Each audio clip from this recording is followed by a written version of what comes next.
model.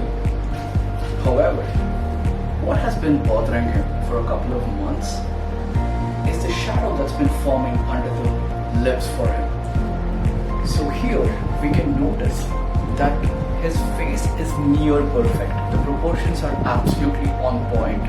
However, when on a perfect face, when there are abrupt shadows forming in not the most ideal areas, that can create a distraction from an otherwise beautiful face.